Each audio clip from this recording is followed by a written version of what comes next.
It was our desire to remind you that you are vibrational first, which means you got to pay attention to something other than what you're seeing and hearing and smelling and tasting and touching, because while that is vibrational interpretation, most people don't know that.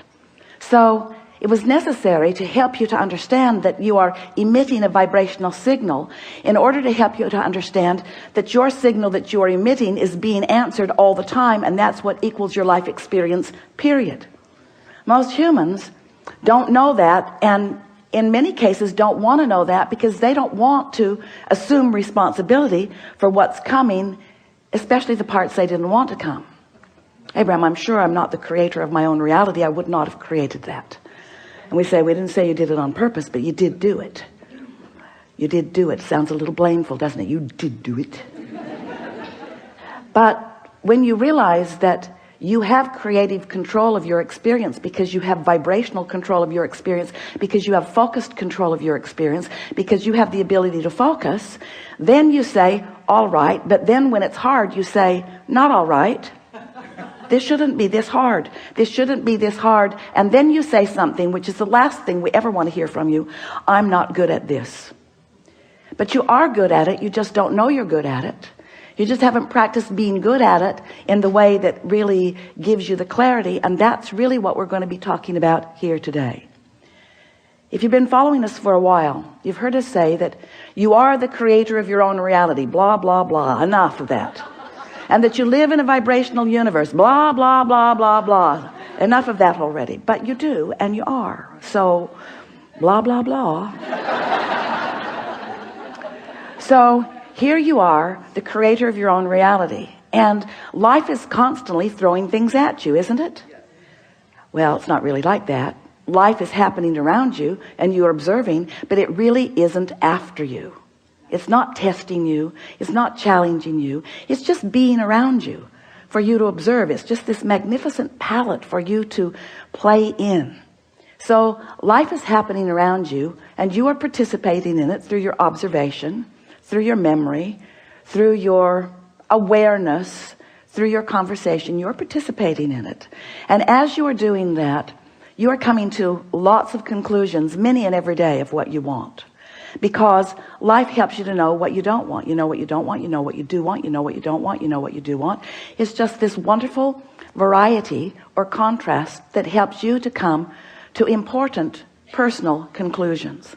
So these conclusions happen within you, and we've been calling that step one, because the variety, the contrast that surrounds you, causes you to ask for what you want, whether you use words or not. You just constantly keep coming to personal preferences. You were born like that. You've always been like that. You will never stop being like that. We want you to accept that you are like that. It's a good thing. Step one is a really, really good thing. You're asking constantly. It is the basis of the expansion of the universe. It's a wonderful thing.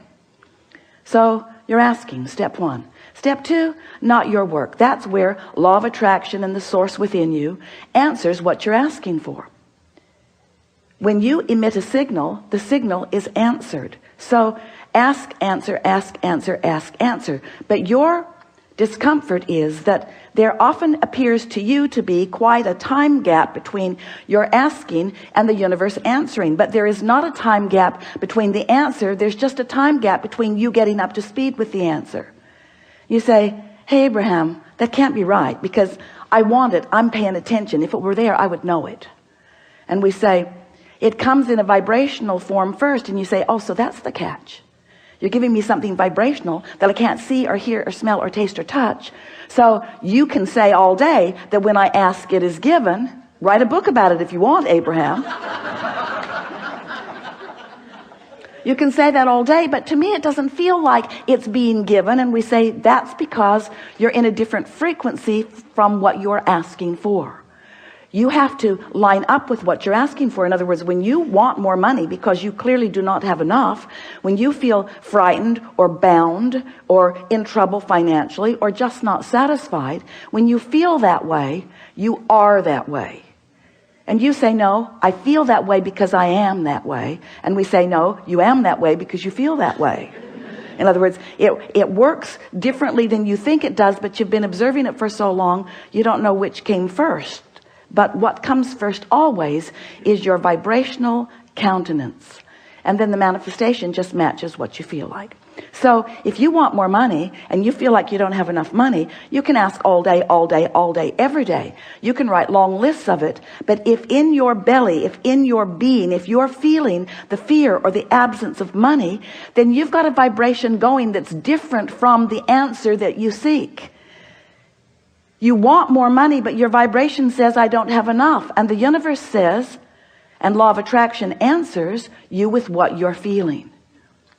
So a lot of our physical friends, especially in the beginning, say, well, then it doesn't seem like I can get there from there. It doesn't seem like I can get to where I want to be from where I am.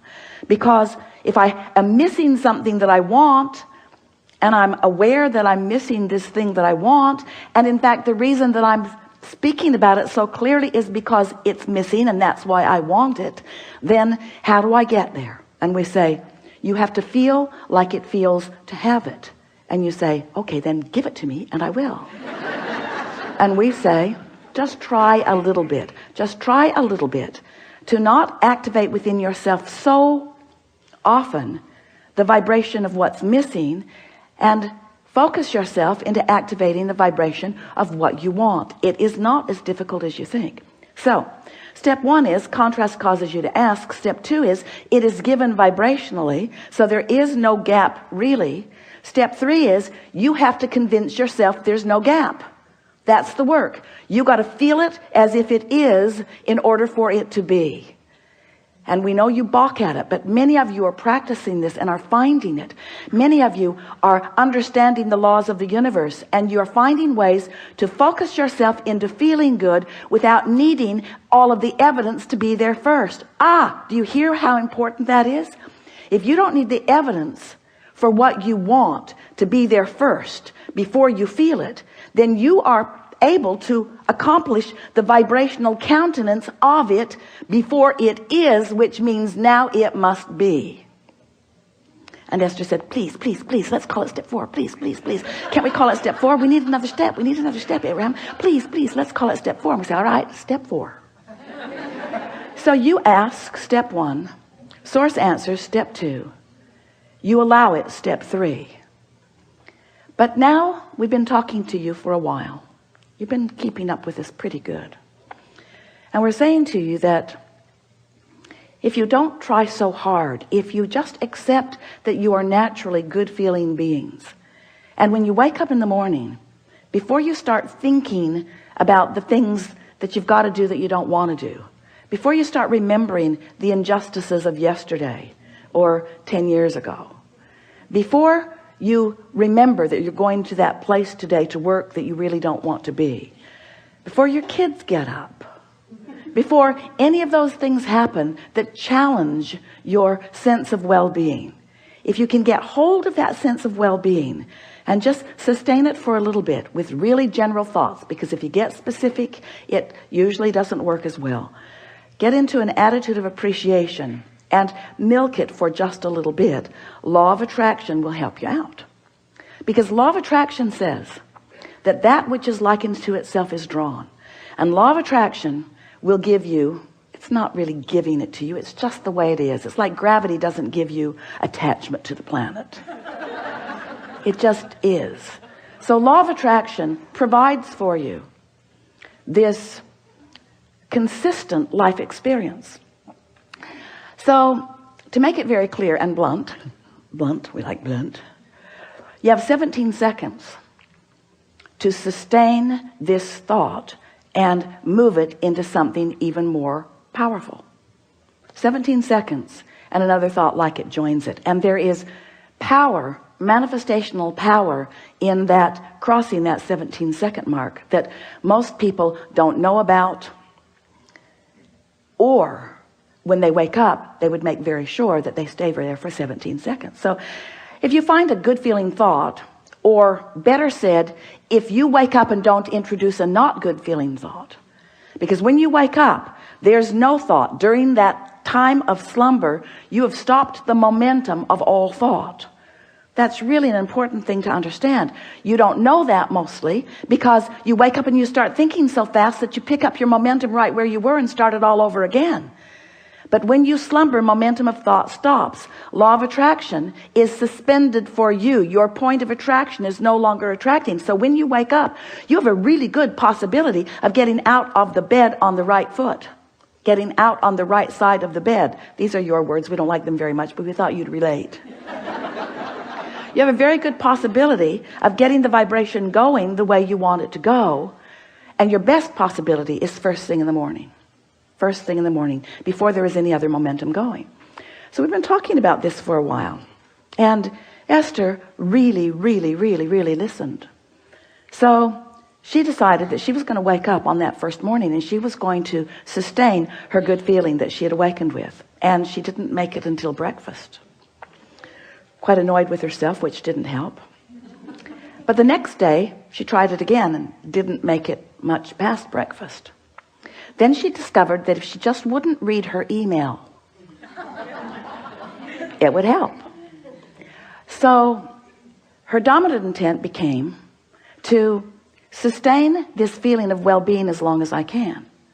Just sustain it. And what she began noticing about the second week and third week and fourth week of doing that was that not only was it easy to find and maintain that frequency of feeling good, but there were all kinds of other benefits that began coming to her that these words won't give to you. You have to do it and find it yourself, because words don't teach. So we're just explaining to you what Esther experienced. She found a new clarity that was not within her before. She found a sort of stable ride. She remembered Jerry's story of shock absorbers. He used to tell a story about he got a new car. He was test driving it. It was a beautiful Cadillac and it was in San Diego. And the salesperson took him down a road that Jerry thought no nice car should ever be on. And he was amazed at the ride that that car gave him, even on a very bumpy road, because the suspension system, the shock absorbers were such that even though there were bumps in the road, he did not feel them in that car. And he used that analogy always, and it's the same analogy that we're offering to you here.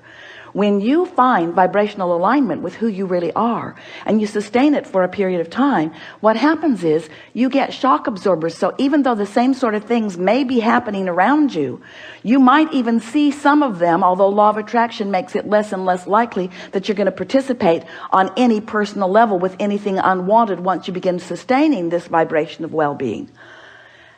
But the whole point of all of this, we don't want you to become so vibrationally snobbish. Esther says, I'm a vibrational snob. I like clarity and I will not accept confusion.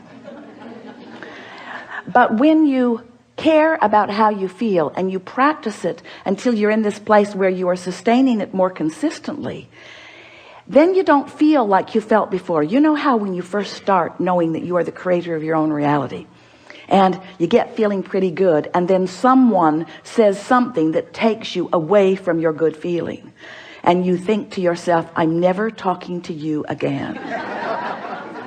I'm going to avoid you. You are a downer. But then you find yourself in a sort of state of avoidance everywhere. You can't watch television. You can't really go out in the world. You have to give your children away. You just can't barricade yourself into enough solitude to really maintain the vibration, and you give up so much by trying to do that. The benefit of alignment shouldn't have to pay the price of being a hermit. You should be able to practice your alignment until you're so good at it that you can go anywhere, be anywhere with anyone, and maintain your vibration. And let's call that step 4. Because Esther wants to.